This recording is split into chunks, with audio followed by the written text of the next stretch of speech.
atmosphere, the wonderful character it has, both obvious overstated Christmas joy, but it also has the darkness and the depth in the woodwork and the good rich wood tones in this dead tree here. Here's Margot. Marion Wallman, dear lady, she's gone now. That's a real show of bright young Canadian actors. Every one of these went on to good careers. Andrea. Gilda Radner was originally playing the part that Andrea played. She got Saturday Night Live and had to leave us the week before we started. Thank God I got Andrea. All these people are still my friends. I've done many films with all of them. That's supposed to be Olivia walking across there. I think it was some man, but it's all right. Producers, we don't. Joking. They were very good people. The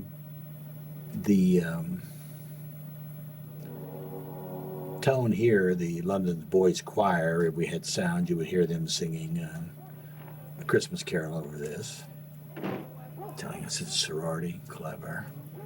It's still a subjective point of view. This is an objective point of view. This is just a movie makers moving their camera. There's a party going on inside there. Fireplace, boy, big budget. And in a moment, we're going to cut to the famous or infamous or overlauded point of view. This is the killer. On the soundtrack, you hear his breathing as well.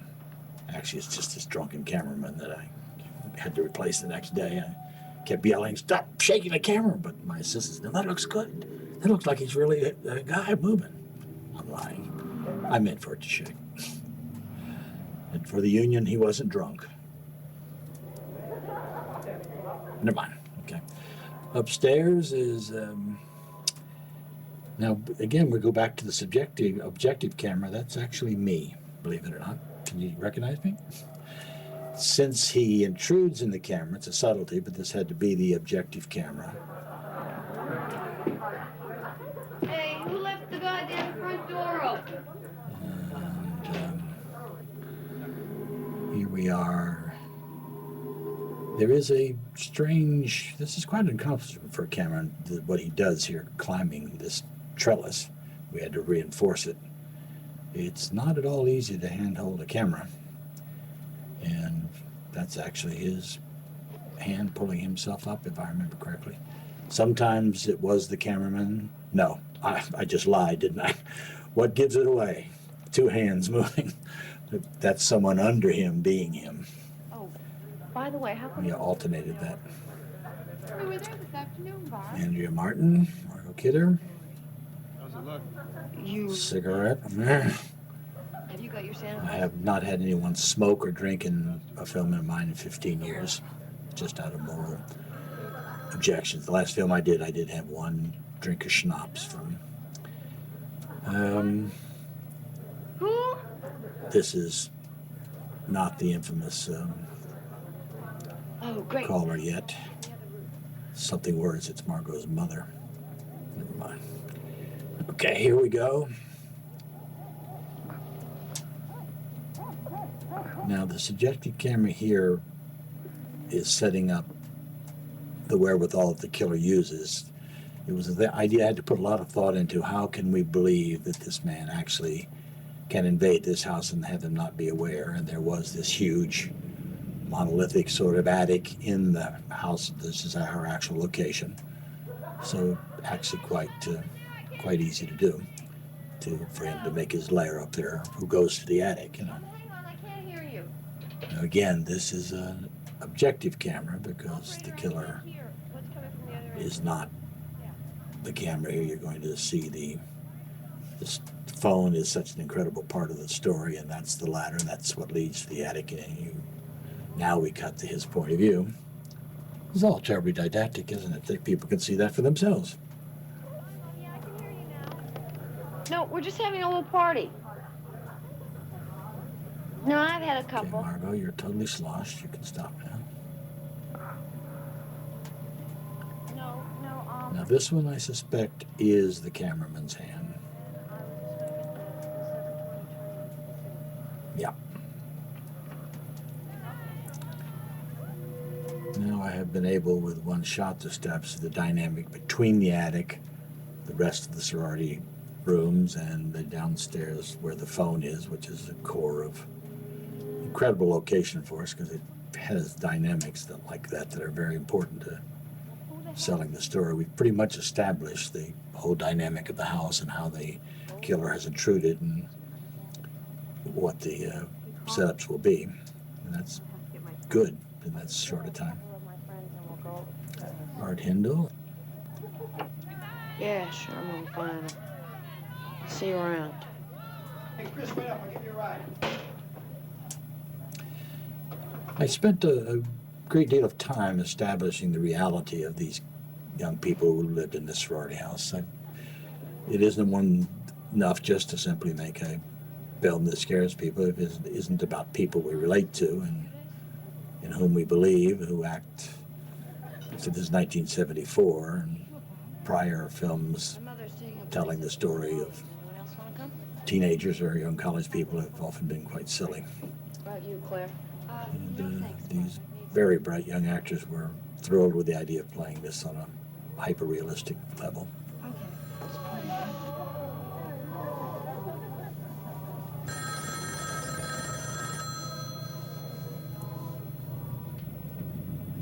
Hello? Now here is our first call. Hello? Maybe it's good we don't have the sound because this call does get quite. Someone once asked me, well, why don't they just hang up? I said, well, I'll tell you why, because the guy is quite entertaining and fascinating. And with Margot and her madness leading us to it, I think we worked very, very long and hard creating the sound, the personality of this killer. So it's made up of 4 or 5 voices, all quite mad.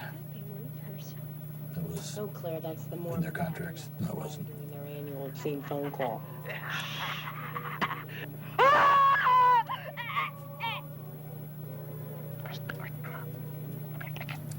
Remember this close-up? Well, this is quite a testimony to Reg Morris, our DP. This roving close-up, a lot of tight focus pulling here. This is when the call is getting its most intense, moving from face to face. And these are among the more difficult shots that cameramen, focus pullers dread. It's lovely work, guys. We're almost like trying to get into their souls to see how this real ugliness, what we're hearing on camera, is very violent. They're almost under the spell of this madman. Pretty big cunt. I mean, you're pretty big clit. I'm like a tuning fork, baby. Not bad. Suck my juicy cock.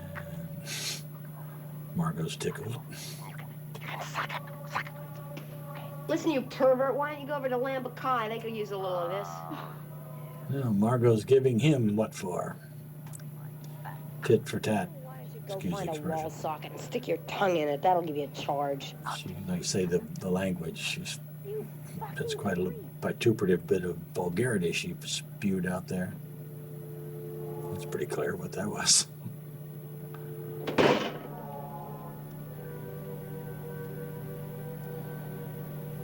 Ah, Super Tongue strikes again. To get the actors to be able to relate to the ominous of, we didn't want to make a joke of it, so we did pre-record, we didn't pre-record, had an actor off set piping in the phone call, even with a phone You can't. quality. Townie. You really are. Maybe even called in. Come on, now this that is I a think of it. sorority house, not a convent. That'd be right. We may have actually phoned. I think we did. That's correct. That is what we did. Small budget films, you have to have big budget solutions. Jess, it's okay. I have to finish. Again, you can see Reg is working very tight. And Hasn't she had enough trouble fitting in here without you getting at her all the time? Come on, I know a professional version when I see one. Hey, can I get a hand out here? Speaking of professional virgins, here we have the Queen of Vaudeville. this is Marion Waldman coming in, the house mother. I've been As I've said a number of times, based hockey lessons this time of year. loosely on my aunt. who was a secret drinker, as Marion is, stashing her booze all over the house. This is already a secret the girls totally are all in on, of course. Oh, little puss. Hello. Go on now. Got some things to do. Hey, the cat stayed there. Amazing. Never do a big moving shot expecting an animal to be right where it was when you began the shot, where you expected him to be.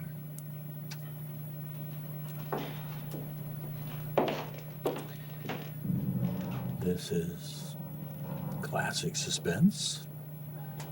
I didn't want to show, I just wanted the presence of it. This is what more interesting to me, to see his point of view. Now we know it's the creature is in there.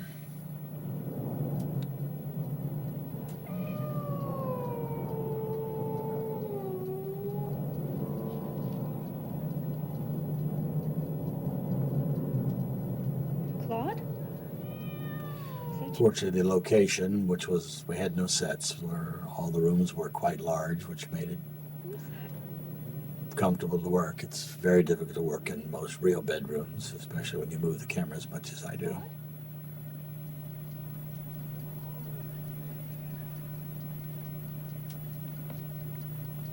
Who is that?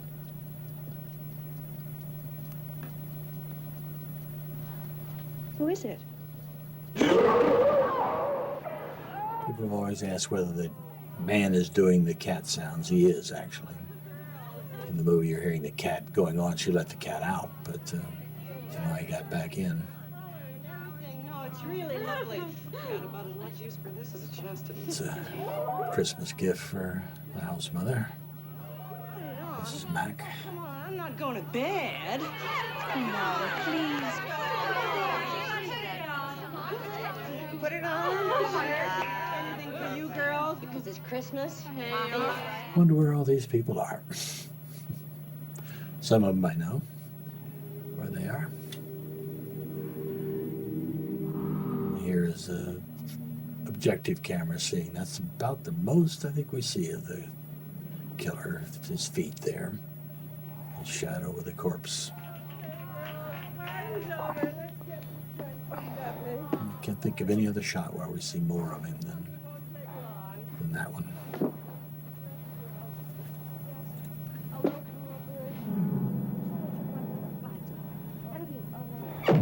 Well, let's just get you up, because you're tired. He's just disappeared up in the attic. You always ask yourself as a filmmaker, is it worth to take the time to move the camera that much to show that relationship? But considering the importance of this dynamic, I think clearly it was. And the audience does need to have their bearings. The house is virtually a character in the movie. There you are.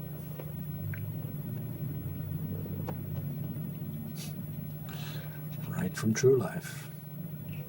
My aunt drank wine only, so she hit her wine bottles, not her whiskey bottles.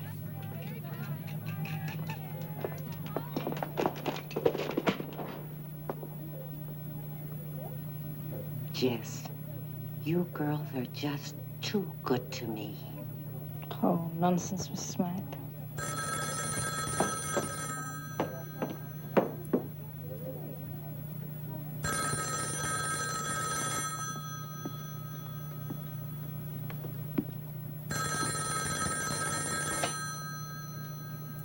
Hello? Hello, is Jess there, please? Yeah, wait a second, Peter. Jess, it's for you. It's him. Hello? Hi, how's the party? There's an interesting choice here. I could have cut, as you often do, to Keir Delay at his location speaking. Wasn't necessary, but I wanted to purposely to do that, to have his disembodied voice too. It's a very subtle idea, really, truly, I think it's fair to say, but it might plant that idea that I wanted, that possibly Keir Delay is the killer here. Nothing dishonest about it. We do see him, of course, and there are many clues in the film that he could not be. As I said before, I didn't want to cheat. Keir could not be the killer if you look at the film carefully. you have to think quite a bit to this bit coming up. I remember nearly seeing it with audiences got the biggest laugh in the movie. It surprised me. This is clearly real life. This is one of my Aunt Mabel's favorite hiding places. Huge laugh. She was more original than I thought, apparently. Not everybody knew about this trick. Gargling with it, I guess.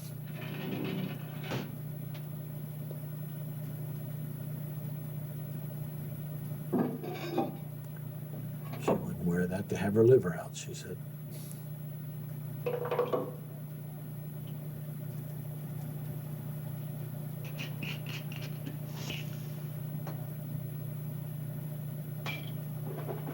There's an interesting dynamic too in the house, but we know it's confined with these moving shots. One of the reasons I did them constantly was it could be you're never quite sure. Is that the killer looking at her? You know it isn't. This became the leitmotif of the film. Okay, well, Yeah? it's interesting. Yeah. The use of the handheld camera gives us I stayed tight a lot like this, so the audience maybe never quite be comfortable. Is it just the killer's point of view watching her? After a moment, when we don't get that sense the camera is moving, it's not, but it kept them on their toes. Or that's the shot that became the poster art for the movie. She's holding her breath. That's how she keeps the thing, and she's very good. That's through this great dissolve, University of Toronto Bell Tower. We're talking about the day scenes. We can kind of do an assessment here. I'd love to move the camera from one dynamic. Here we are in this Gothic world. We could be in medieval England for that matter. So I'm going to take the time to discover, love the dimensions of this. It was very difficult to shoot right from there. We had to beg a lot of people. We were the main thoroughfare, but I couldn't have that otherwise. I wanted the isolation of this man. We don't know who he is yet.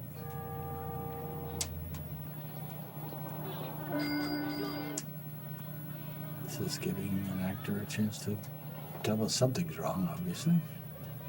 Wonder how soon the audience, a little reality there, guesses that who this is.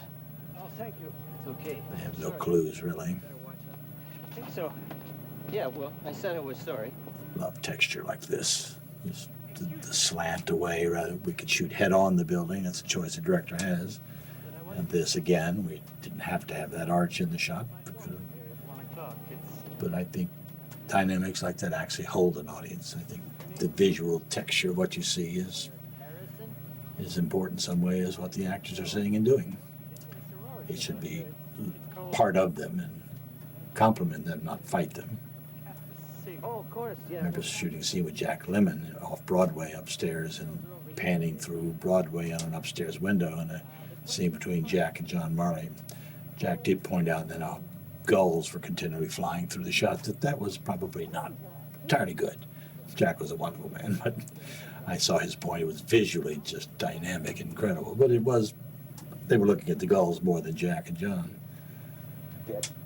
That's the daughter of one of the 4 producers of Vision 4, my company, Dick Shoughton. I'm sure I'm right.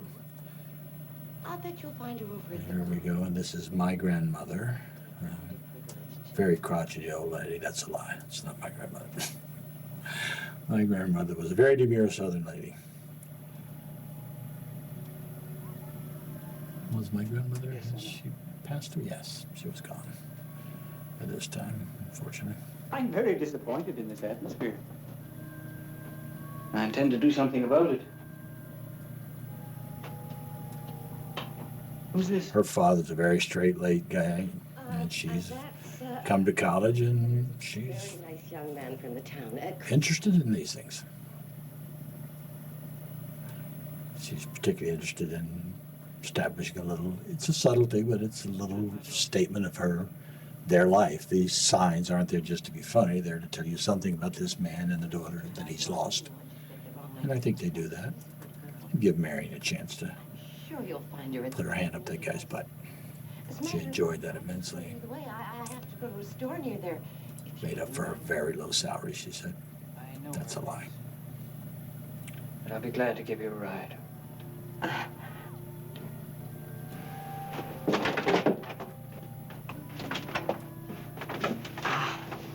This is very kind of you, Mr. Harrison. A little obvious, but fun nonetheless.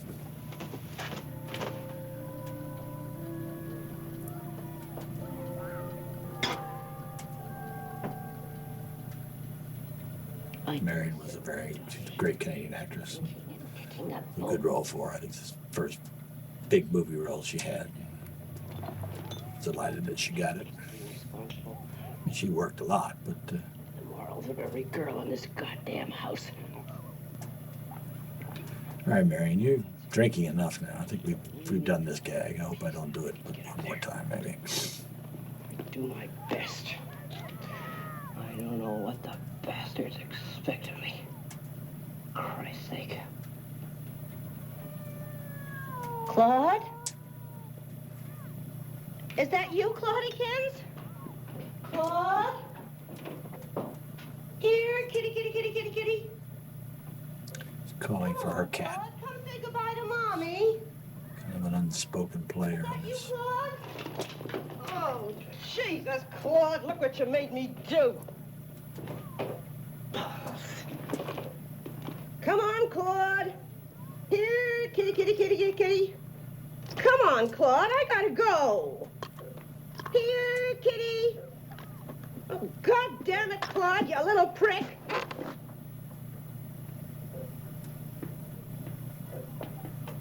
This is very kind of you, Mr. Harrison. Think nothing of it.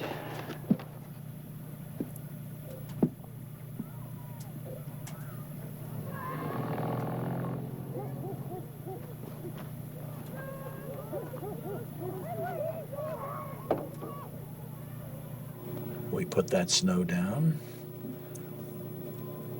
Considerable difficulty.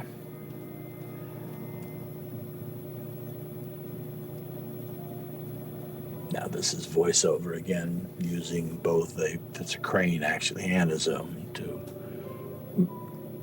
masking the zoom as much as we can. But I wouldn't use this much zoom today. This is again I am pregnant and I'm not going to have your baby.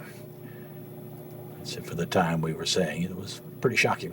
People were not used to a 28 years old, maybe she's pregnant, but she doesn't come in and with force and attitude and say, I'm not having it, I'm not ready for this.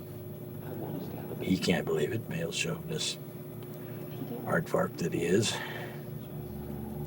So he's just a disturbed guy. Kira was pleased with Kira in this part because he brought with it a certain madness. He played those roles. And he didn't have to do anything. He was playing this very simply, really, but for there to be the possibility. But that's the trick. It's so obvious that it is a possibility that the smarter person can say, so it can't be him. But then it becomes more and more possible that it is. But as I said before, we never cheated the film. You can watch it very carefully, and you clearly know from the audience point of view, if you really hear and watch what's going, it can't be Kira. But there are very subtle reasons why. Jeff? This is also one of the early films to really be essentially about the women. Horror films have been essentially, I'm not going to change. the women were only the sheltered victims to be protected by the man. And this one, the men have very little to do with. There's that moment with Olivia where she stays in the house, which I got some very stupid criticism. I thought, like every dumb movie, why didn't she get out of the house? She doesn't get out of the damn house because her two best friends are in there, still victims. So what was clearly an act of courage and heroism is seen as dumb movie making. It was not at all. It's a bit late to head out now. I think the little bugger schnockered, son of a bitch. Margot at it again. You are, aren't you? Split screen here, early use of that diopter lens. Again, tough shot. These for low-budget movies, these are, I'm not complimenting me, I'm complimenting the camera, Hello? Reg, and the operator. Hello? Oh, hell, not again. And here is our favorite foul-mouthed Billy, lunatic. I'm sorry, you have the wrong number. We literally wrote a progressive story for the killer, telling the story of Billy, and Wrong number. clearly Billy had done something to his baby sister, or there was the thought that he had, whatever it was, the madness that he carried. We were trying to, in a subtle way, create a humanity even for the nameless, seamless killer. Main Street in Schwanik. That's still there, I presume. It's over on the east side, I believe, Look, I really don't near the bay. seriously. You sure should. I mean, We may appear anonymous. Clear zoom again. It's a technique I wouldn't use now. Could you just give it to me one at a time? well, what the hell are you? And the famous fellatio scene. That gag had actually been used. The number of these gags I had taken from real life. That I'd had friends actually pull that off. I think they used cunnilingus instead, which is a lot harder to believe than fellatio. I wonder who it was that believed that CU, the long word for CU, was cunnilingus. I don't know if it's any Besides, none of the cops would have known what that meant. So take that back to the lie, guys. See how elitist we are at heart. Oh, here, Mrs. Mack, let me help. Thank you, dear. You know, we gotta get Mr. Reynolds to fix this door. I must have called that son of a bitch 100 times about it. Oh, Mrs. Mack, there was another one of those calls just now. And I believe this is the last of the booze gag. Some woman One too many. screaming and a man wailing. Claire Harrison's father was here today. Oh, really? I'm sorry I didn't get to say goodbye to her. Well, you still might. Claire didn't meet him where she was supposed to. I thought she went over to the fraternity. I thought I don't drink yourself, for God's sake. Eureka. It's all talk. She's actually, I think when you see the film, you know that she actually has great affection for them. But Could you give me the number of the sorority house? love shots where I can have two actors facing out, or good profile shots. Fellatio 20880. It's a good take, Doug. What? First you think he knows what the word means and he's gonna give her hell. New to me. All right, spell it.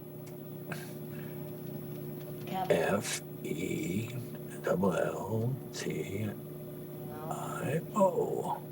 Felicia. Don't mention it. Little subtlety in that.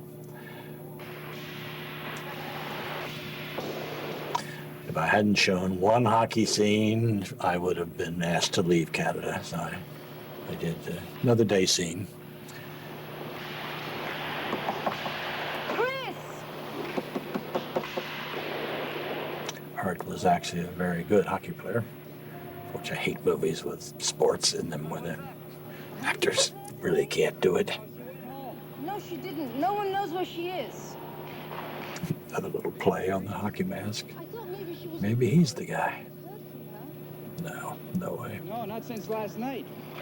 Well, her father came to pick her up at 1 o'clock today, and she didn't show. Again, it's interesting to get we worked hard to get those reflections of the hockey game going on in the background. It takes a bit of doing. It would have been much simpler just I to, don't know. but not nearly as interesting. She was shacked up somewhere.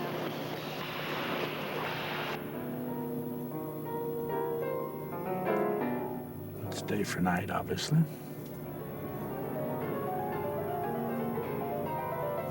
It's Dick Shelton, one of my partners.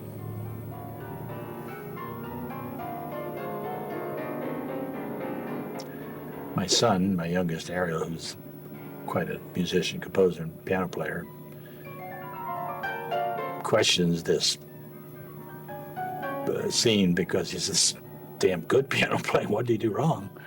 obviously made a few stumbles, but that was part of the point. He didn't do that badly. He probably is going to get the commission he's looking for, but in his mind, he is so driven that he thinks he is. Don't know why we panned at her, and just seemed like a tricky shot to do.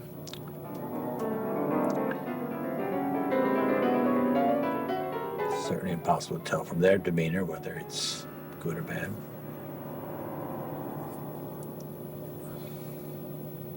Well, she's out. Gotten her name, wonderful actress, this lady, playing the mother of the high school girl who is now shown up missing. Janice plays at I Clarence. thought of actually we have a serial killer here. Actually, we weren't into serial killer. It was just beginning to be a Best friend. thing in North America about this time. We'd had them certainly, but not like we have them now. 15 years old, Lieutenant, and my husband's a trucker. He's out on the road, and so I came over here. Yeah, well, is it? There it is. That's maybe the only sign. Oh, yes, she should have been on. I sort of in my mind made it Minnesota, since all the Canadians didn't want it to be Canadian. They wanted it to be somewhere in America. I said, why, how about just somewhere in North America? Besides all the out and abouts, then the houses will be okay. He said, what? Idiot gets away with saying the things he does. Poor Doug. Yeah, I've been taking her out. Well, this is Jess, Ken. She lives in the same sorority house as Claire. All right, come on in. Sergeant, bring me the file on the Harrison girl. You notice in the scene, Olivia meets John Saxon. Later, is a gapping continuity problem, one of the few I've ever had in my film. In the scene where John Saxon comes to the sorority house, they act as if they hadn't met. I caught that earlier. There was nothing I could do about it. But it's almost never been caught. I don't know what. Well, why don't you just try to stop worrying? The best thing you can do is stay right here. I'm sure she'll call or show up soon. Thought you just knew what to do.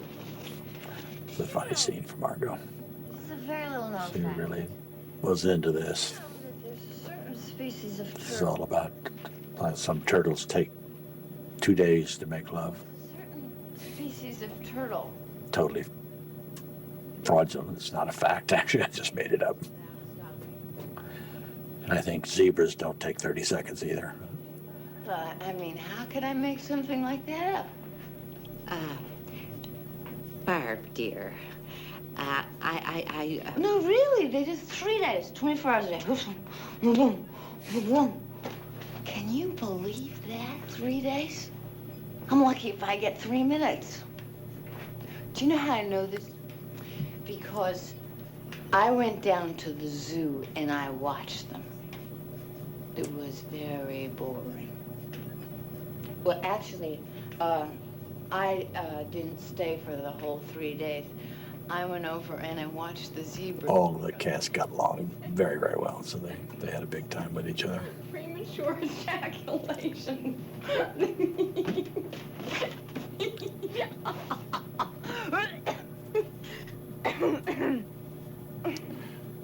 Interesting, dramatic dynamics for Margot here, going from the wild, kind of shocking behavior, ludicrous comic, to, hey, you think I made this happen? So she was quite effective. Not easy to pull off. You're all thinking, why don't you just come right out and say it? You think that I drove her away. And if she's dead, you're gonna blame me. Barb, for God's sake. Well, that's what we're all thinking. Why doesn't someone just come right out and say it? Barb, dear, you've had too much to drink. Mr. Harrison... I don't give a shit about Mr. Harrison. I'm sick and tired of everyone in this I house. caught them at it.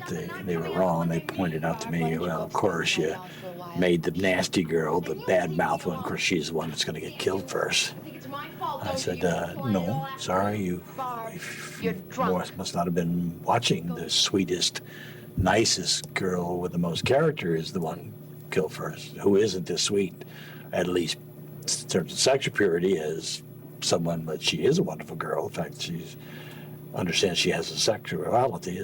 So there was those kind of dynamics. Might seem pretentious, but I didn't think so. I thought they were worth it, but I got nailed a bunch of times about that. Oh yeah, the nasty girl who talks dirty, she's gonna get killed. I said, no, not true. Didn't happen that way. Same argument about Olivia staying in the house at the end.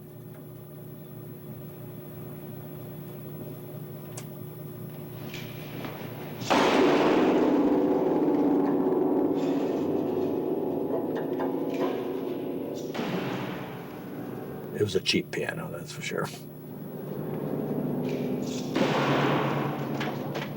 Any news? Yes, where's Mr. Harrison? He's in the dining room. In searching for, you don't hear what anybody says here. This is shot from outside the window with just the Christmas carol in the distance. It's so obvious what the scene's. It's a perfunctory scene, so why not give some interesting dynamics? And I think it's a lot more interesting it would be to go in and hear them say what we know they're going to say. If there's been a child missing in the park, we're all going to Won't be long, Mrs. Mack. All right, dear. search for her. Phil. Yeah? Phil, listen, I'm sure Claire will be all right. I hope so. And I just want to tell you that I'm going to go to my sister's for the holidays, so I might not be here when you get back. That's okay. Look, just checking on Barb before you leave. Could you do that? Of course I will. And you bundle up. Yeah, we'll be all right, Mrs. Mack. Mrs. Quaid. This was for a low-budget movie, quite an undertaking. That's all of Toronto. That's Hyde Park. Now, Mrs. Quaid has told us that Janice most likely came through this park. Been on set all night, that night. So the first thing we'll do is Again, working for the reality. It was cold, doing the backlighting and want you all to assemble on the south edge of the the park. dynamics need to give it drama. Then we'll just walk through the park. Spread out evenly. Don't bunch up. There'll be 2 sets of dogs. That was the production manager, David, Spread out and follow them. doubling as a cop. Stay out on the flanks. That's our prop man, Frenchie. Dogs, and don't go more than 10 miles an hour or you'll be no use to us. Now, if any of you find anything, I want you to send someone out immediately. Again, working, it takes a lot of time to do this, but just one of those are the little dimensions that add some depth. And Okay, let's go. this woman was staring at him, just the little things that make it out of the real world. I believe extras, I don't call them extras, I call them background actors. I think they're as important, genuinely, as every actor. A bad background actor can ruin a scene more quickly than a foreground actor sometimes. I spend a lot of time with my background people. Here's one of the areas that's interesting, the dynamics of what we did here with Keir and the access to the killer. He could be it. He could go on and get inside the house. But goodbye. Now, indeed, did Keir Dullea have time with this real-time sequence, literally a minute, to get the cat, go upstairs, position himself to kill Marion Waldman? I doubt it.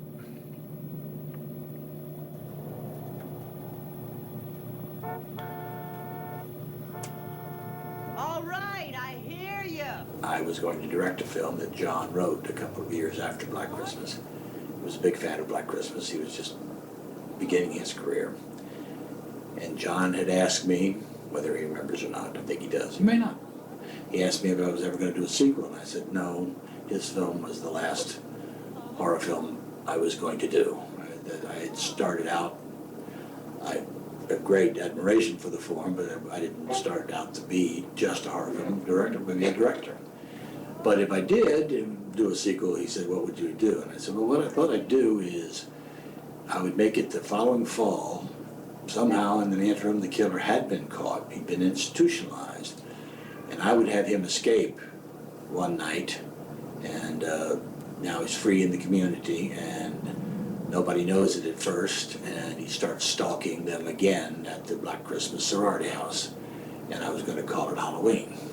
Now, when you think of what John Carpenter did, wrote a script really quite different from that idea, just the basic core of it, like a sentence, cast it, directed it, edited it, did the music, you know. What is it? Oh, maybe the title Halloween, he should have given me a little footnote, but I didn't own that either. And I'm sure there were probably 8 other people thinking of it. It was amazing to me that no one had ever done a movie to that point called Halloween.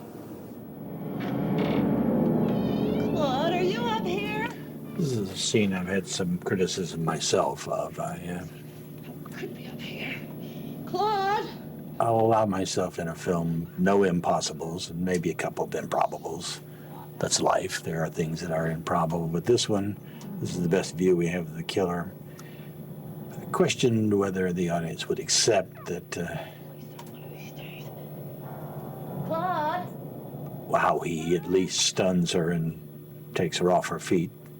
If you'll forgive, is this big hook and this weighted thing. It's questionable. He'd have to be a pretty good target. He obviously couldn't hook her and pull her up on one device. Now she's seen the corpse. Now there's a very strange sound we created for his groan. So he throws the grappling hook and the heavy weight towards her, and the idea was it knocked her unconscious. But does that fly, if you'll forgive that implies that he hooked her. I think that's weak myself. Audience, I've never particularly questioned. They don't want to. I should have had one more intercut to give it time to imply that it hit her, knocked her unconscious. He went over and gaffed her, and so I would change that if I could. That would be plausible. Anybody there? This is Borderline. That's Jerry R. Bede, as you guys well know. He must look very different as an old man, Jerry. Have you actually met him yet? That is the Jerry R. Bede you guys said you were going to interview. Now watch him overact here. Jerry, don't shake your hand. But no one pays any attention to that. Now we are at the killer's point of view. And that's his rage. This was interesting. Roy and the producers wondered, should we weaken the character this way? I felt strongly this man suffers. He may be mad, he may be cunning, he's a killer, but clearly the whole thing about Billy and what he goes through, he's acting out. If he didn't have that going, he wouldn't be doing those phone calls and acting that out and trying to expiate in some way. So I felt that pain should be shown. They came, when we shot it, they agreed strongly it was a good idea. Now, is this the subjective camera, or is it the killer taking one last look up to see his handiwork? I don't even know. I think it's a subjective shot. Small screen, you can't tell it's...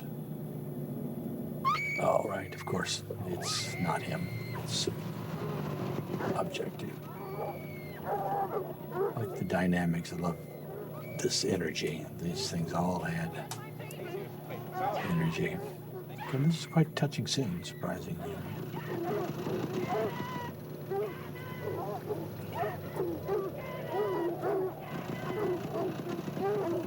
We have no idea, no way of knowing that the father, to the backlit rim that you got from the light, the camera, when we're quite concerned about it, said, no, guys, it's wonderful. It's adding a dynamic dimension. Now we know it's the young girl they found, not our college girl. And there's our star, a green lame telephone. Hello? Hello? Who is this? We went through the slasher period, which, God forgive me, I guess I'm part of it, although I didn't do any slashing. You don't see anybody slashed in any of my films, even Murder by Decree. Well, yeah, you do, one brief moment. Then we went through the teen cycle, where just almost anything, no matter how inane or silly, seemed to work. But we seem to move beyond that now. A lot of those films, they aren't flying. And the emergence of very intelligent films like Sixth Sense and the others and a few more is very encouraging. I think there's a very literate, and these are very both thoughtful, not hurried films, and there are others like them, so that's what's pulling me back to it. See, I don't mind fierce action if there's a dynamic, and in The Dreamers there will be a couple of sequences of very fierce action in a sense, but subliminal. I'd rather make an audience think they felt something, fear whether they felt it, anticipate that they will, it's coming at them rather than throw it at them.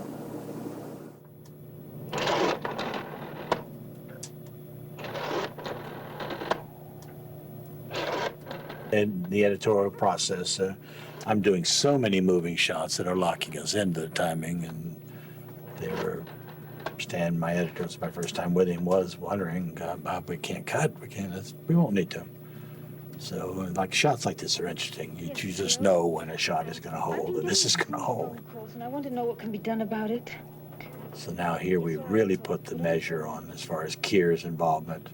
There's been plenty of time for the killer to do everything he's done and Keir to come in the house and be waiting up in our room, which is what he was doing. Why didn't you say something? The device, but perfectly legitimate, I think. You scared the shit out of me. I think that was her only, no, hell out of me. Her only vulgarity. Hope you don't mind, but it got a little cold out there waiting for you. Keir actually slipped coming down the stairs, covered it nicely. Harrison is missing. I was out with a search party. I just wanted to be in 1974 the way I know it really existed, not the way we were still perceiving it No, I and don't want to hold. acting as if it existed. And this young lady is a very independent, strong-willed woman. How do you think it went? She's his equal and more. And I wanted to state that. For 74, there was I thought you wanted to considerable subtle reaction against it and some very overt, obvious reaction. She is a strong Now stay on the line. human being with character, and she carries the moral weight of the film. I like that idea very much. Very determined that there is no other character who does that. John Saxon, but he's a cop. How many calls? Well, did you call the phone company? Oh, yeah? Well, miss, we're very busy here. There's been a child murdered in the park. I don't know when we can get a man on it. It's probably just one of your boyfriends playing a little joke.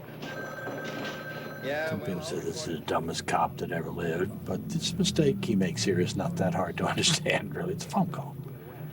Looks like they've got a dead body. 407. Jess, what's wrong? Little girls. Now, when do you hold focus and let the focus go in the other? I don't like throwing focus, so I figured that this is the more dynamic moment. It's what's happening to her. Besides which, keeping him in that out of focus adds a certain dimension to it. It's a mystery. So now we bring him in. Listen, Jess, I know you're upset. I've got something to He's tell you. actually got the I'm leaving the conservatory. incredible foolishness to suggest he's going to quit playing his music and You hear me out, please. get a job and they're going to get married. So absurd. Where her answer is foregone conclusion. I'm tired of having to line up behind 6 people every time I want to take a bath. I've had it. I'm quitting the conservatory and we're getting married. Getting married. What? People complain, what are you doing the soap opera in the middle? It's a horror movie, get on with it. But this is not a soap opera. It's, I think, far beyond that. It's challenging the whole idea. This is, she's saying, I want a career. I told you I would want a career. And I still want all those things. And I told you about some of the things that I wanted to do. And she has to tell him. There, I still with her. You can't ask me to drop everything I've been working for and give up all my ambitions because your plans have changed. Be realistic. I can't marry. Sure you can. What does it change? We could be married. You could still do anything you wanted to do. Now she tells him, I don't want to marry you. Peter, I don't want to marry you. What? There's, of course, the dynamic between the baby and the baby Billy that What about the baby? that was very careful never to milk it, particularly. He wanted a baby, not more than a man might want a baby, so that there's no link between some tremendous angst the killer has for his Billy, what he did to his sister. Mr. Harrison's daughter is missing. And now at the house where she lives, the other girls are getting obscene phone calls. Don't you think we ought to look into it, Nash? Well, Lieutenant, I guess, sure. Thank you, Lieutenant. Yeah, thanks, Ken.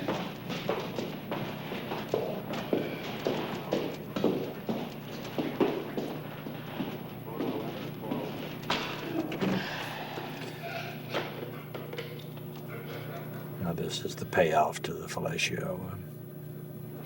I like dynamics like that where you get a flow, let the actors and the camera move, and this guy was great.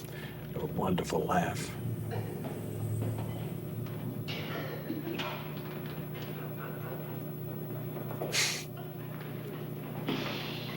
That's a pretty good gag. John was a good catch for us. Sergeant Nash, could I speak to you for a minute? Since I knew this gag was going to work, I took my time about paying it off. Just let him set himself up for fellatio, FE. It's a new exchange. New exchange. FE. No exchange? Yeah, It's got a Felicia. great laugh, like I said. One of the girls that was in this afternoon gave it to me. She gave it to you. Yeah. Nash, I don't think you could pick your nose without written instructions.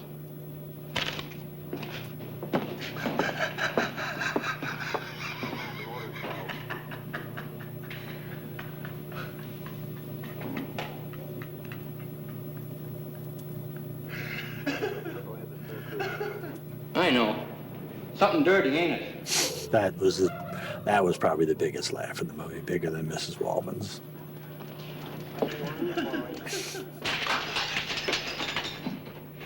You selfish bitch. You're talking about killing our baby as though you were having a wart removed. Now can you see why I didn't want to tell you? What the hell are you trying to do to me? Again, it's interesting we chose to keep the focus on Olivia and hold it soft on Keir. Jess, let's get one thing straight. You are not going to abort that baby. Peter, you're not going to tell me what I can and cannot do. Jess, if you try getting an abortion... I think you better leave. If you try getting an I abortion... said get out. A little bit of slightly menacing behavior from Keir here, but You're going to be very sorry. nothing I think beyond what the moment would justify.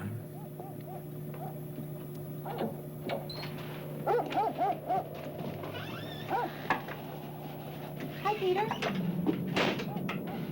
I'll get Jess. Jess, are you okay?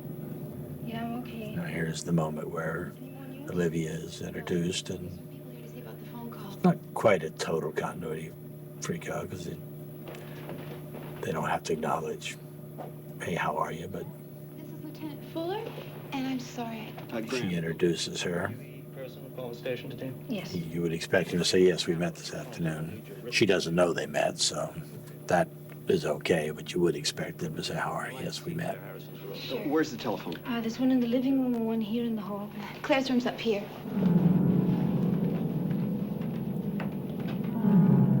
How many girls live in this house? Usually 10.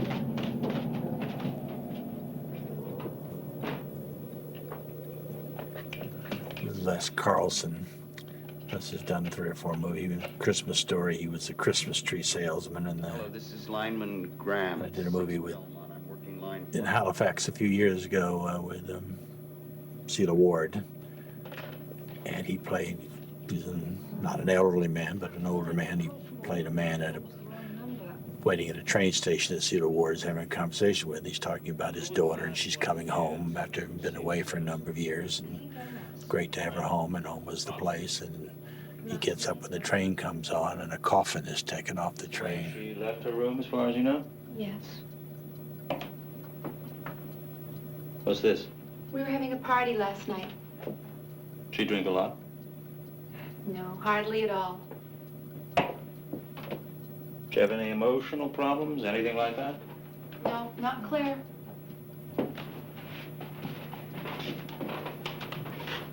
Who was she seeing besides Chris Hayden? No one.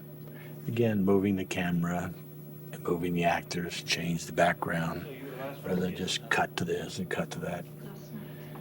It's tough. I know why directors don't do it because it's time consuming. But so I spend a few hours setting it up, but I get more pages. So. There's one in Mrs. Mack's room. And you're Who's Mrs. very much committing to what your cutting is. I can't cut this scene. It's played as one scene, but I knew it didn't need to be cut. So. Is there anyone else in the house right now? Yes, another girl, Barbara College. She's upstairs asleep. She's not Again, to move the camera and the actors, Is she it's the one that was at the station today? Yeah. Yeah, well, let her sleep. Okay. Were there any deliveries yesterday? those are not easy shots. No, I don't think so. Mrs. Mack would know. Is her sister's number on this list? Graham, how's it going? You about finished? Yeah, what I've done is I've tapped this phone so that when it rings, it'll ring at the station house, too. At the same time, I'll be at the phone company checking on the location of the source of the call. Are there any other phones in the house? Yes, the house mother has a line. Yeah, but it's another number and there haven't been any calls. You're going to have to keep this guy. And most sorority house girls will not have a phone in their own room. So we have the phone in Mrs. Mack's room, and we had one phone in the first victim's room. Other than that, though, it's not surprising. And it would be one line, of course, and the very first scene indicates that. And they have two lines, of course. You could go to 20 sorority houses, and I'd say half of them would have that arrangement.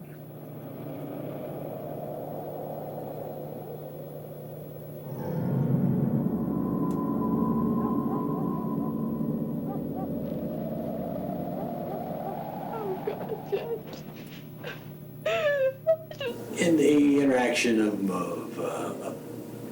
Olivia and Keir and Margot, they're all such different creatures. These are all different people. Olivia's very restrained, reserved, quiet, thoughtful young lady. Quite beautiful, quite lovely, very sweet.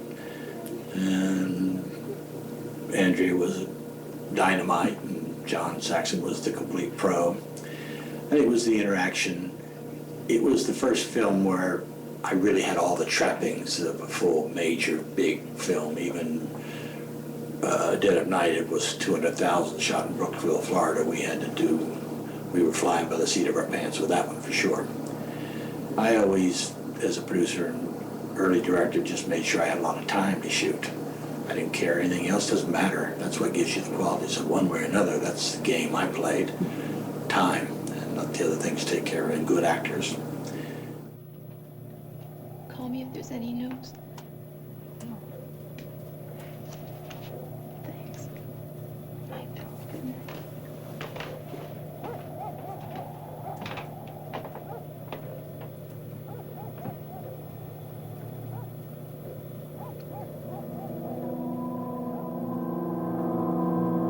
I think certainly in the early rush of Friday the 13th, etc., there was the influence of more reality to the dynamics of how the teenagers played themselves. But Now be sure you tell those people again, they gotta keep this guy on the it was the whole movement was happening in the 70s towards a different kind of reality. It's not to say a lot of 30s and 40s and 50s films didn't have a reality of their own, tended to be more theatrical often, but not always. But it would be very presumptuous of me to say that I saw such a thing. I've seen dynamics of scare techniques used, yeah. Clearly the killing scene has been emulated a few times. But films, they went on to be far more graphic. I was completely ungraphic. You don't see any, you maybe see the one hint if there's an intrusion into her body. Other than that, there is none.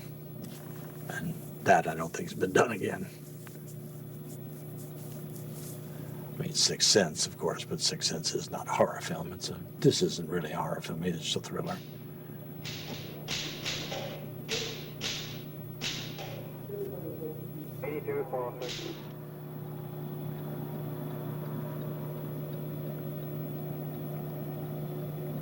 by subtlety, by the promise of something that's more horrible than what anything we could create would see. That killer over the phone, the insane movements of this man just intruding into this house with no one aware of him, which you see it happen. The camera dictates that it could happen. All of his movements, I think, are all quite plausible.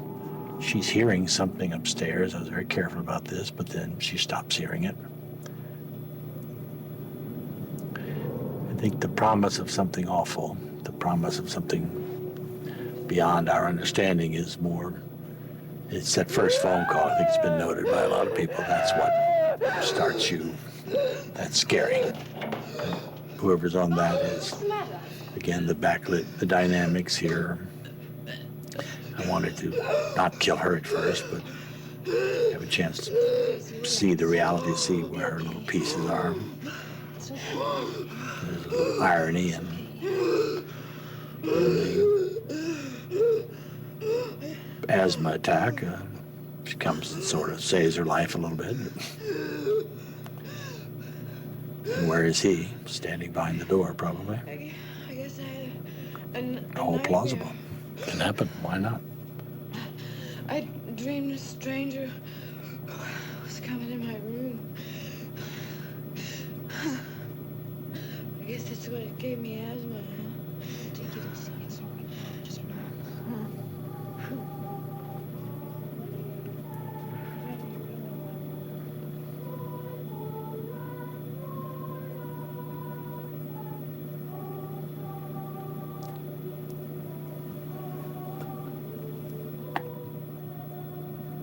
That's right. He leaves the rooms when the carolers start.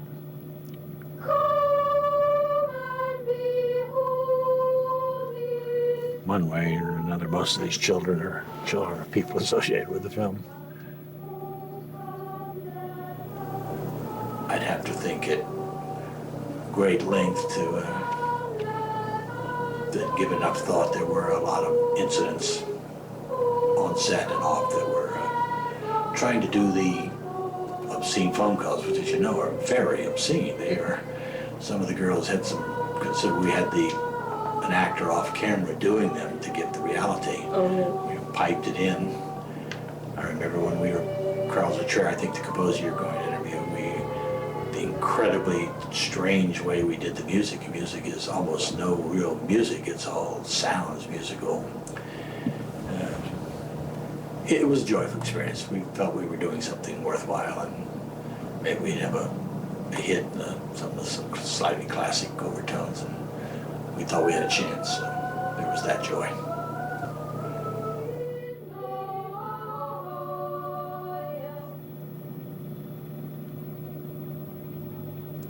Again, it's juxtaposition, a classic Christmas carol. It's not, there's creepiness inherent in that, I think. Not terribly original, I'm sure, but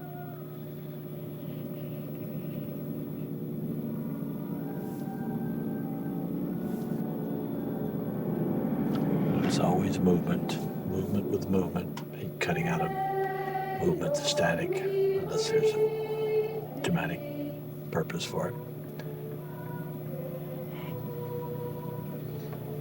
It's me, Billy. It's all right, it's all right. You know, these reflective things are inherently, there's something creepy about this, even notwithstanding what we're about to.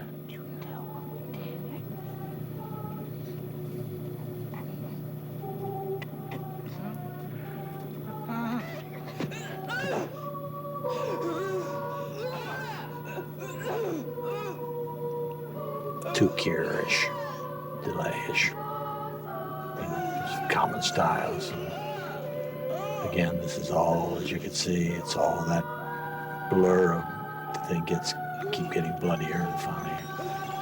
I am right, there is no penetration. You actually don't. You see the shot where she comes up, but you cut before the plastic device pierces her. What's up? Jean, get the children in the car. What's going on? Please, just get them into the car. Okay, kids. Let's go. Come along, children, hurry. Miss? Miss? Thank you. Merry Christmas. There was a little girl murdered over in the park tonight. Yes, I heard. Your phone's ringing.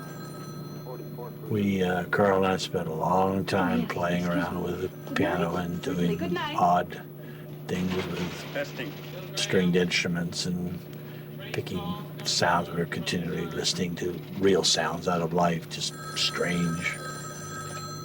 Hello? So we could get basically a disharmonic, but still musical. The music, despite being commented on its strange dissonant quality, it's still musical. I didn't really want, except for the choruses, and the choirs didn't want any real music, any real violins, anything you could say that there was written out music, and there is virtually none. Well, that's not true. There is. Some of it is.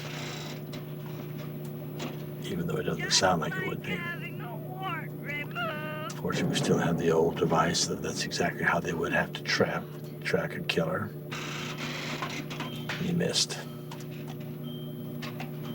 Well, he hung up too soon.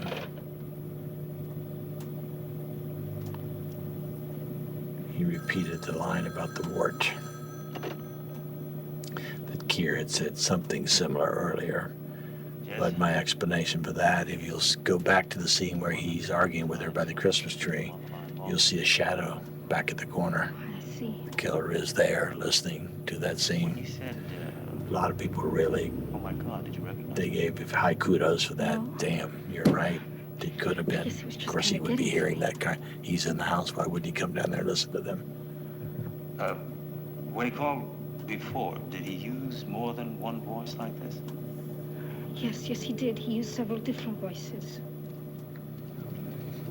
I meant to ask you tonight, who was the guy that was leaving when I arrived at your house? My boyfriend, Peter. Were you having a fight?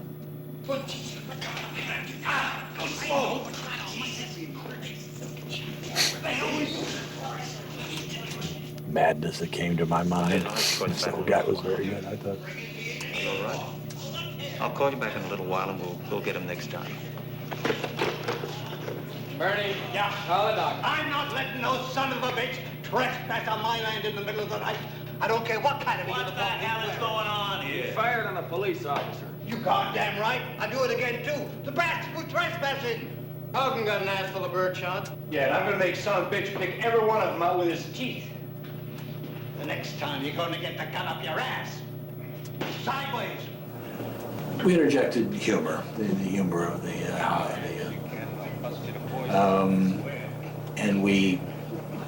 original script was more graphic, but Roy was very pleased to see it move towards a more subtle, more subliminal idea, suggestive rather than graphic. That's probably the biggest shift that made the film. I think so. When using humor, not for yucks, but the way real life, where humor is part of our life. It exists on almost all levels, especially at college, sorority. It's going to be part of their life, and it's not real for me for it not to be. So I've almost done no films without some humor. It just doesn't make sense. You know I don't like Peter much, but I don't think he's that sick. I can't believe Peter would do this. He's so gentle most of the time. Oh, God, Phil, you know, I'm really getting scared. Look, are you sure that cop's still out there? Yeah, he's there.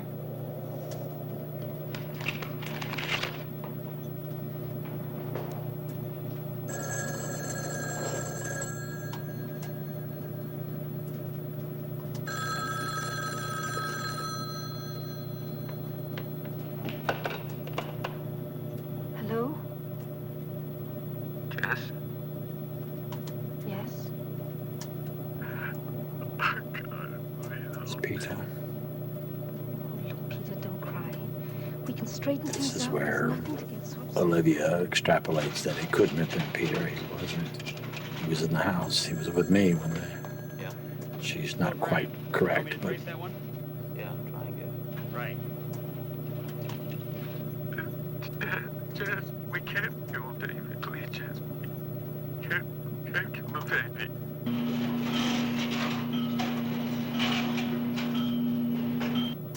Peter, where are you? Nice dynamics. You know how I feel about the baby. Don't do this.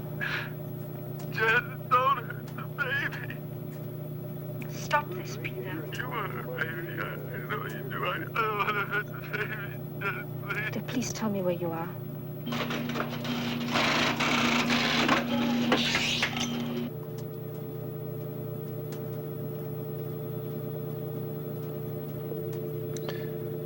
The whole crux of the... I'm sorry. Peter is the killer here is, I think, very definitely worked here. Could be, maybe not. I think what overwhelmingly weighs against it being Peter is it's not interesting if it is. So I think the audience assumes it's not going to be, and then when it appears it probably was, all right, we pulled our trick, but then when we phone at the end and it isn't, and there's one criticism that's been leveled, it's a good criticism. She is such a great character. She has so much courage. She has so much, in the end, we apply that he's there, she's there alone, and she's going to be killed. But my answer to that is not necessarily. She has been drugged, though. We can't kill the baby. That's a strange way of putting it. No. No. See, what does that prove to you? Neurotic, maybe? That one shot. You saw his shadow up there. Peter's there. Unless Peter was calling from the house, which we will find out he wasn't. They traced his call back to the conservatory. Can't be Peter. You know what I mean? Not unless The that's sooner the better. somebody playing a gag, but that's the killer, obvious. So we were completely honest about it. Peter could not have been the killer. And she comes to this He conclusion. was at the house tonight when the first... Erroneously, for the wrong That's reason. right. It couldn't be Peter. Couldn't be Phil, Peter. it couldn't be Peter. He was here. That both tells you it isn't, but wait a minute, it could be. Understand what I mean by that? It could be, because he could have been there listening, and he was. But when he gets like this, he usually goes down to the recital hall at the music conservatory and plays. Now look, Jess, if you get any more calls, you're going to have to keep them on the line longer. You're not giving us enough time to get a trace. I'm trying. You know, it really upsets me. Right, of course. Look, you're doing fine. I'll talk to you later. The interesting thing about people on phones aren't inherently filmically interesting, but I do think I found a way to make them using close-up dynamics and acute angles to make and cutting with them in a way that, because they're on the damn phone a lot. Start them out on the south. It's like love-making scenes. I hate to even contemplate them. There's no way to be fresh anymore. There's no way. But they've been done. It's, if I have one, I'm just going to treat it simply and tenderly and gently. And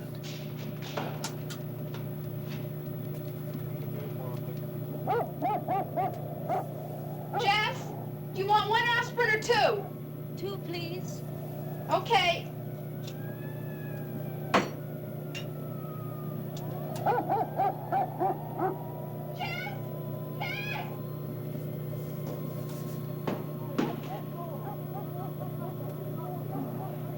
What are you doing? Some kind of search party.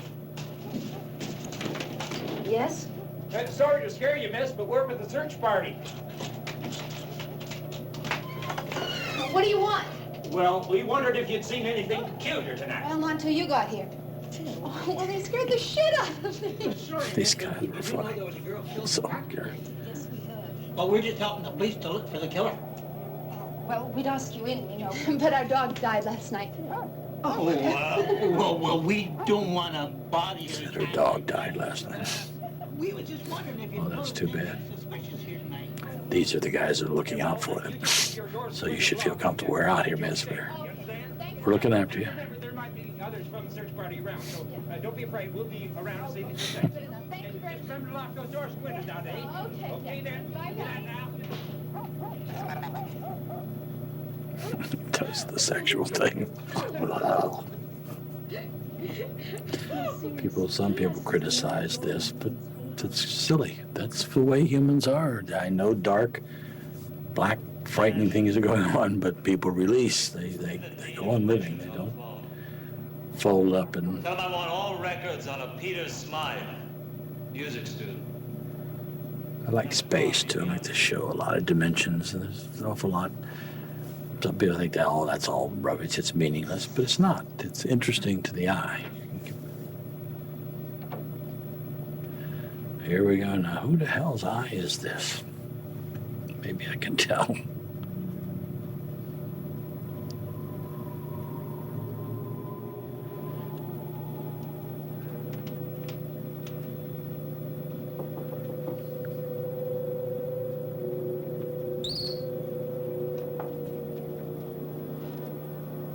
Barb, are you awake?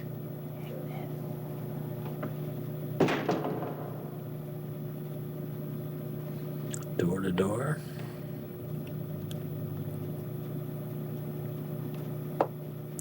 Again, not the audience. They can't quite figure out where they are. Okay, now they know.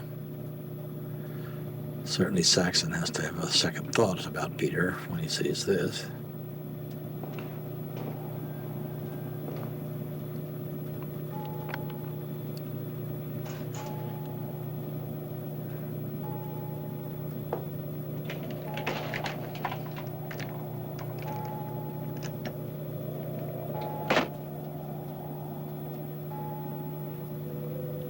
Phil? Are you there? Phil? Oh, it's Mrs. Maxwell making the call.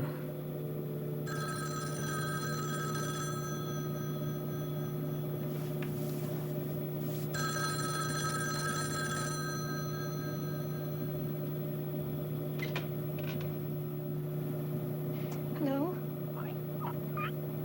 Well, I'll comment on how much I use foreground too in the movie, which I think again is effective. It creates a certain close for a certain reality. We see the world that way often.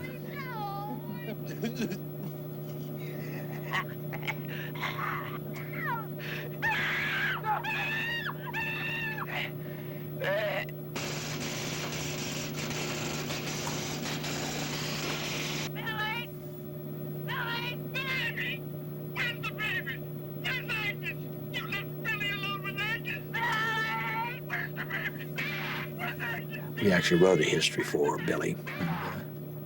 I think he would have come from the town. I think there was some incident with his baby sister where he either killed her, probably not, probably damaged her severely. I think he was a disturbed child and began to get a lot of attention from his behavior, probably jealous of his baby sister. Create that schism between he and women that you could write a whole history of him if you wanted. I mean, I think there's enough dynamics. I never really did because, like this shot, again, it's painful to get the crane out there and do this. Well, what for, Bob? You're just going to come down and get him in the cup, girl? Yeah, but they're telling us a lot of expository stuff, so let's make it interesting. Hey, Mommy. There's the baby. Baby, all right, Mommy. Scram. It's group 140, terminal 55. Now they know the calls are coming from the house.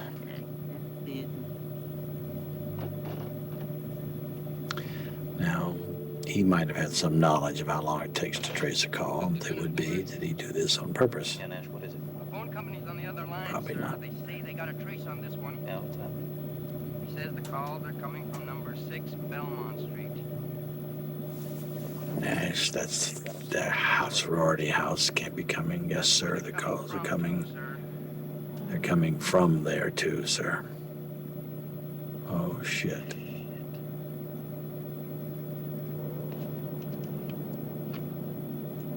Jennings. Again, people criticize that. Why would you think of that? It's not something you would think about. The calls more like you're coming from. There's no no dynamics. That's my only gore. There's no dynamics that says there's anything imminent about the killer, his movements. He didn't have to be in the house to do what he did, so why would they even think of it? Again, an invalid criticism. Would certainly surprise them to think the calls were coming from the house.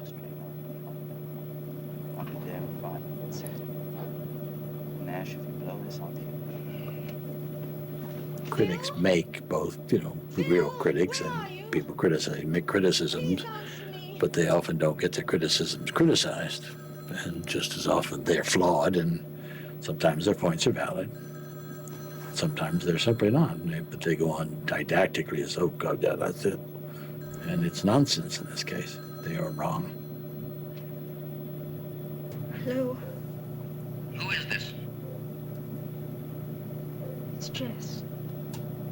Miss Bradford, this is Sergeant Nash. Are you the only one in the house? No. Phil and Barbara upstairs asleep. Why? All right. Now, I want you to do exactly what I tell you without asking any questions, okay? No questions. Now just put the phone back on the hook, walk to the front door, and leave the house. What's wrong? Please, Miss Bradford, please just do as I tell you. Okay. I'll get Phil and Barbara. No, don't do that, Jess. Again, this criticism of, oh God, she would have just run out of the house. It's absolutely blatantly false. She would not have run out of the house, not the person she is. She's not staying in the house because she's stupid. She's staying in the house because her friends, as far as she knows, are in imminent danger.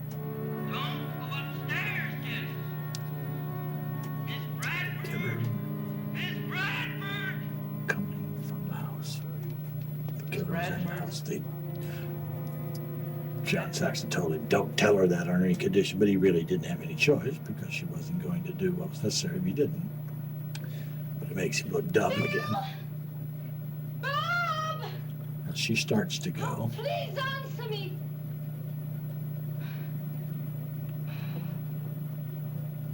Phil! Bob! Please answer me! see my point. It's absolutely invalid that she would do anything but what she does.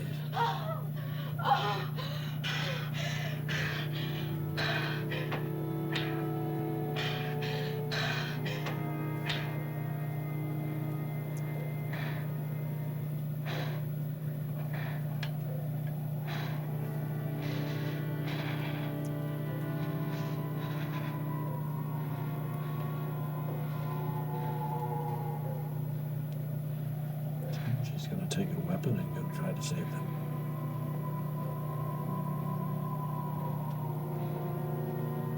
Totally valid and totally within the framework of her character.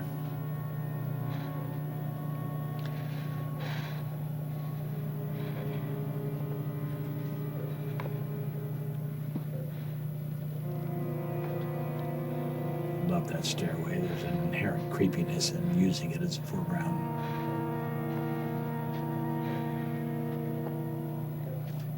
Now we're starting to, it's a subtlety, but we're starting to mix her point of view with her movement to some degree, giving her a sort of kinship. So that's the same thing. That would be the killer's point of view before, now it's hers.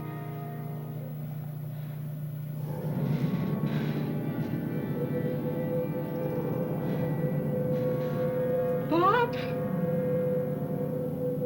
Phil?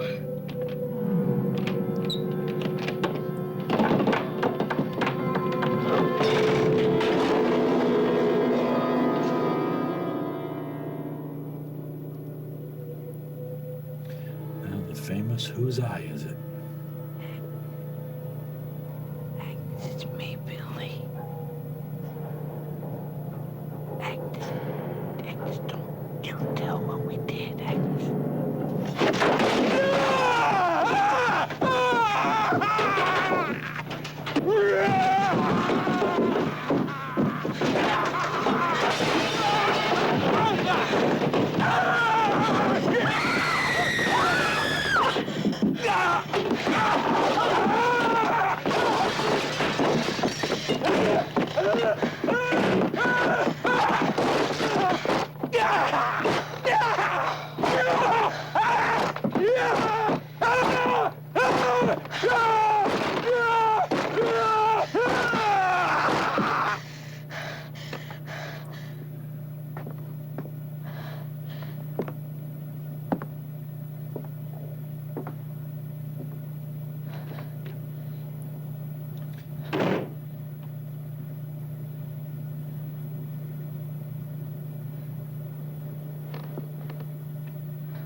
cops to get here.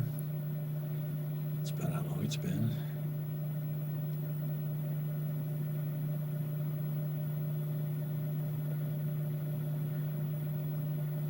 It's interesting too, we use the attic and now the bowels of the house.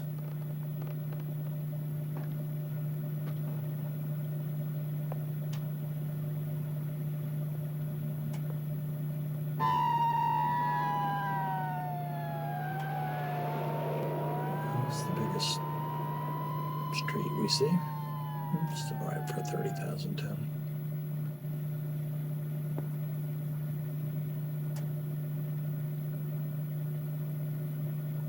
Low light, tight quarters.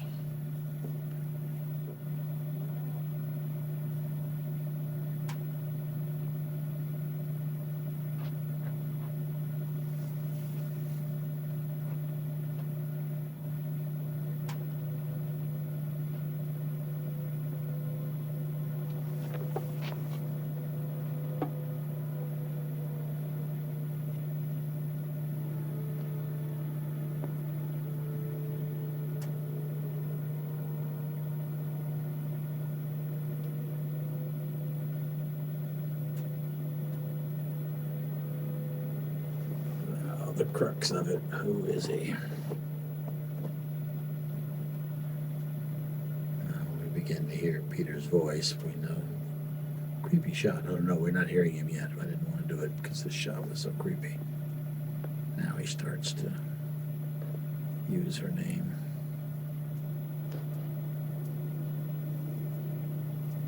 Jess? Jess, are you all right? Jess?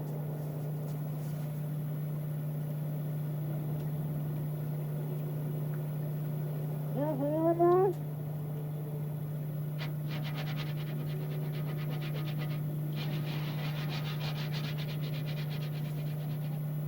It's an interesting shot.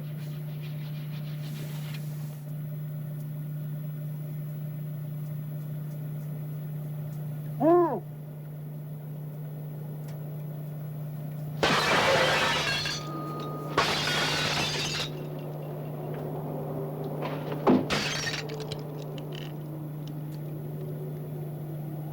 Jess?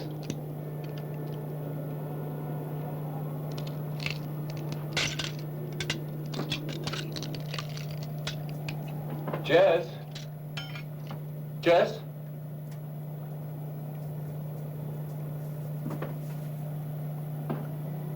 Jess, is that you?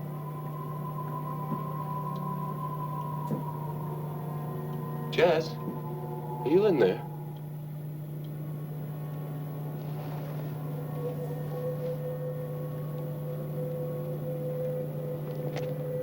Jess? What's going on in Peter's mind is she's something he knows about the killer, so he has to be surmising it could be that.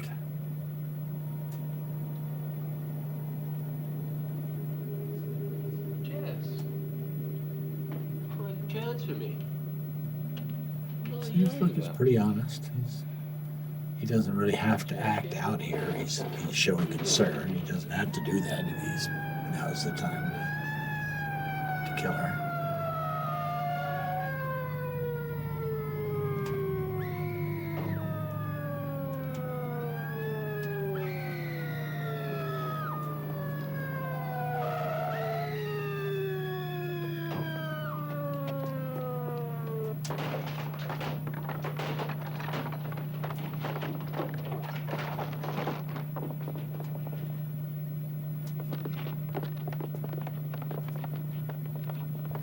Well, the dynamics here are simply that we want to present Saxon with the results of what has happened without any comment. So this long meandering shot showing us what has happened and then we start drawing conclusions when we cut.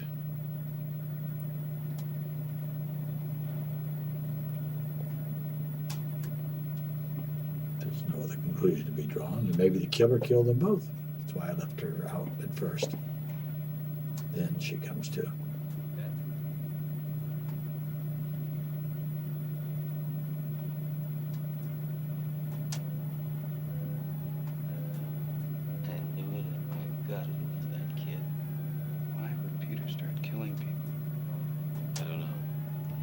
made a call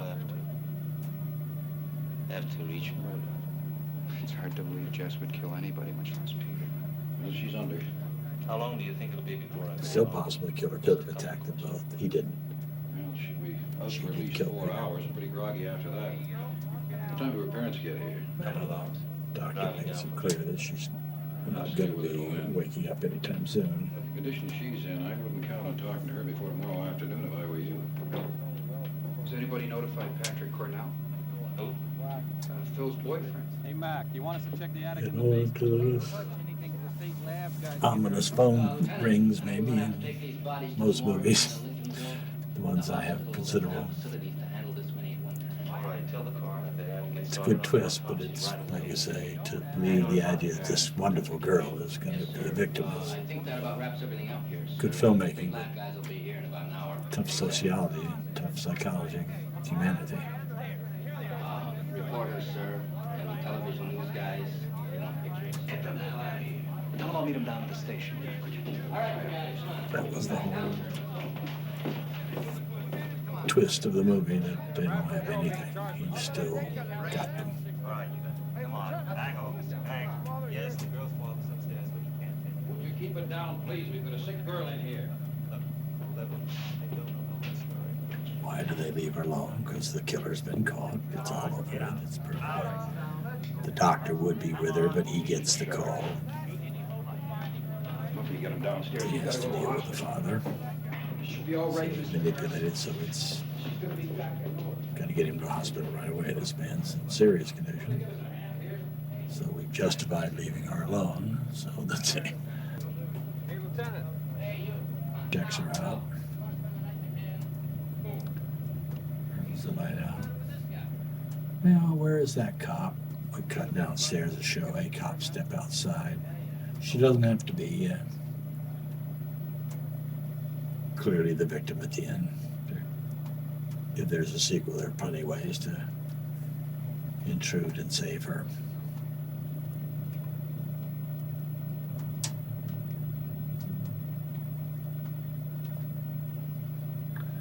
Now, is this the subjective camera or the objective one? It's the objective one, obviously.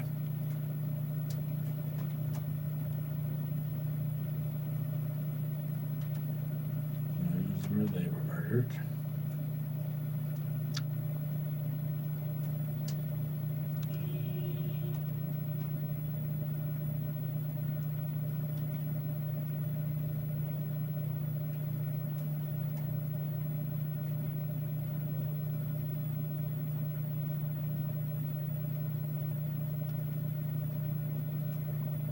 The door is opening.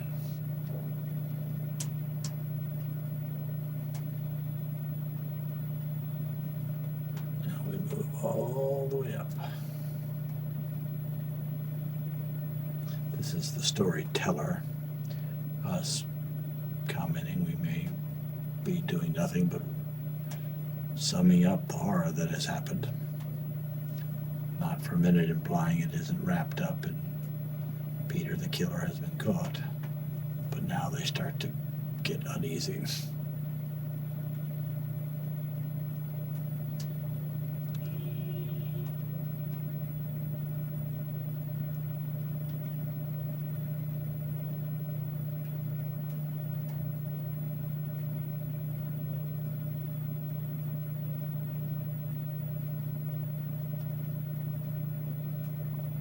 The door is opening.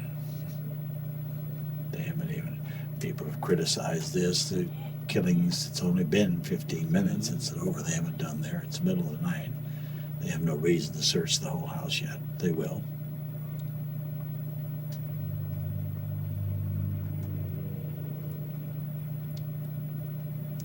I mean, literally, she could be, they could both, they don't even know she's missing. And she could be anywhere, where like the high school girl was out in the woods, probably. So again, we just think that's a little irony that they haven't solved that case yet, except you can't explain who opened the door. And there's the cop in front.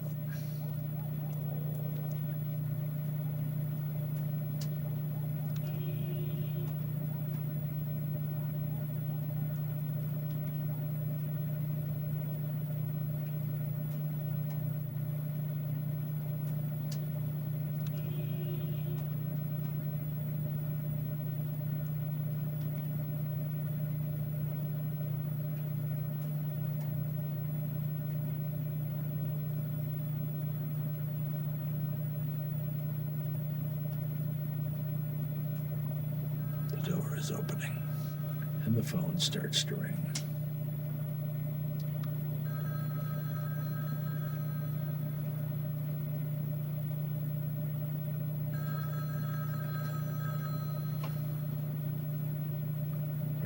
Getting louder and louder and louder.